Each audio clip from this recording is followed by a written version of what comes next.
रामायण कथा में रावण की पत्नी मंदोदरी भगवान श्री राम से मिलने क्यों गई थी, तो आइए जानते हैं इस वीडियो में। तो जब रावण ने माता सीता का हरण किया, तो रावण ने जब माता सीता का हरण करने के बाद वो अपने लंका ले गया अशोक वाटिका में, वहाँ पर ठहरा दिया। तब भगवान श्री राम ने सुग्रीव की सेना के साथ रावण की लंका पर आक्रमण किया और रावण का वध किया। तो रावण का वध करने के बाद वो समुद्र के किनारे अपनी सेना सहित बैठे हुए थे और ये सोच रहे थे कि इतना संहार क्यों हुआ, और बहुत वो दुखी थे। तो इधर जब मंदोदरी को पता चला कि रावण मारा जा चुका है, तो मंदोदरी ने रावण और जहाँ युद्ध भूमि थी वहाँ पर जाने का निर्णय किया और कहने लगी कि मैं ये देखना चाहती हूँ कि मेरे पति को मारने वाला कौन है, क्योंकि मेरा पति इतना शक्तिशाली है, उसे कोई नहीं मार सकता और इतना विद्वान है। उसने शनिदेव जैसे योद्धा को, देवता को भी बंदी बनाकर अपने लंका में रखा था। उसको मारने वाला कौन धरती पर पैदा हो गया। तो जब जहाँ पर युद्ध हुआ था वहाँ पर मंदोदरी गई, और वहाँ पर जब मंदोदरी पहुँची तो रावण का शव पड़ा हुआ है।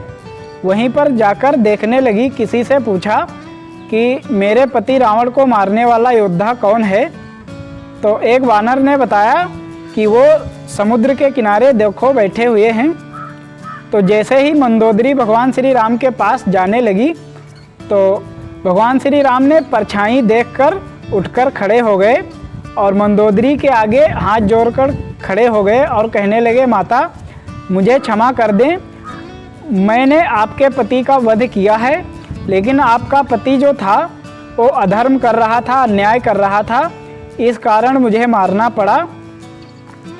तो अन्याय इसलिए कर रहा था क्योंकि वो बहुत शक्तिशाली था और उसको घमंड था कि मुझ पर कोई विजय नहीं पा सकता और मैं अमर हूँ। तब मंदोदरी ने कहा कि शनिदेव को भी रावण ने बंदी बनाकर रखा था और तुमने इसे मारा कैसे। तो भगवान श्री राम ने कहा कि तुम्हें पता चल गया कि मैंने इसे क्यों मारा। तो मंदोदरी ने कहा कि एक मेरा पति था जो दूसरी की पत्नी को अपनी पत्नी बनाना चाहता था, और एक आप हैं जो दूसरी की पत्नी को देखकर उठकर खड़े हो गए और उसको माता समझते हैं, दूसरी पत्नी को माता समझते हैं, दूसरी की पत्नी को माता समझते हैं। इस कारण आप मेरे पति का वध कर पाए और उन्हें मार पाए, क्योंकि मेरा पति जो था वो दूसरी की पत्नी को अपनी पत्नी बनाना चाहता था, और आप हैं कि दूसरी की पत्नी की परछाई देखकर भी उसको माता समझते हैं।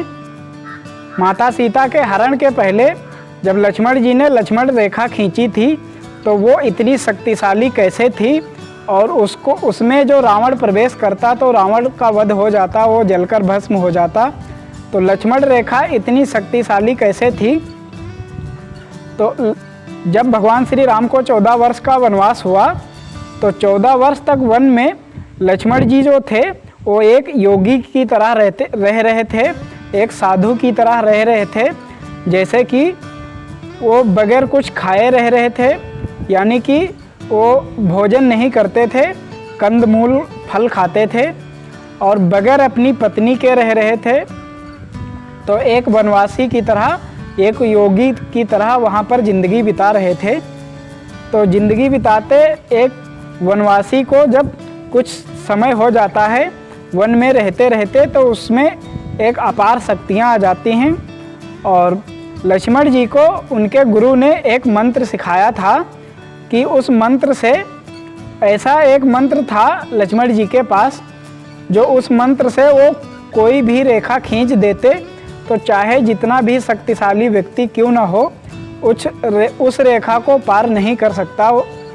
तो इस कारण जब माता सीता को, और एक तुम हो जो दूसरी की पत्नी को अपनी माता समझते हो, तो यही रावण में और तुम में फ़र्क है, इसीलिए तुम रावण का वध कर पाए। नमस्कार दोस्तों, स्वागत है हमारे एक और न्यू ब्लॉग में। अगर वीडियो अच्छा लगा हो तो एक लाइक करें, चैनल पर पहली बार आएँ तो चैनल को सब्सक्राइब करें ताकि रामायण कथा की अनसुनी कहानी हम आप तक सबसे पहले लाते रहेंगे। तो ये थी कहानी कि रावण की पत्नी मंदोदरी भगवान श्री राम से मिलने क्यों गई। तो जब भगवान श्री राम और रावण की पत्नी मंदोदरी की भेंट हुई तो उनकी वार्तालाप में भगवान श्री राम ने मंदोदरी से क्षमा मांगी और कहने लगे कि अगर तुम्हारा पति अधर्म नहीं करता, अन्याय नहीं करता, तो शायद मैं इसे नहीं मारता, और इसने मेरी पत्नी को अपनी पत्नी बनाना चाहा, इस कारण मैंने इसका वध किया। तो मंदोदरी कहने लगी, मैं इस पर नाराज़ नहीं हूँ तुमसे, क्योंकि तुम दूसरी की पत्नी को अपनी माता समझते हो, और ये मेरा एक पति था जिसकी इतनी खूबसूरत पत्नी होने के कारण ये दूसरी पत्नी को अपनी पत्नी बनाना चाहता था। तो इस कारण मैं दुखी नहीं हूँ, तुमसे नाराज़ नहीं हूँ। और जब रावण का वध हो गया तब भगवान श्री राम ने कहा लक्ष्मण जी से कि जाओ और रावण से अंतिम बार कुछ इससे सीख ले लो। तो जब लक्ष्मण जी रावण के पास गए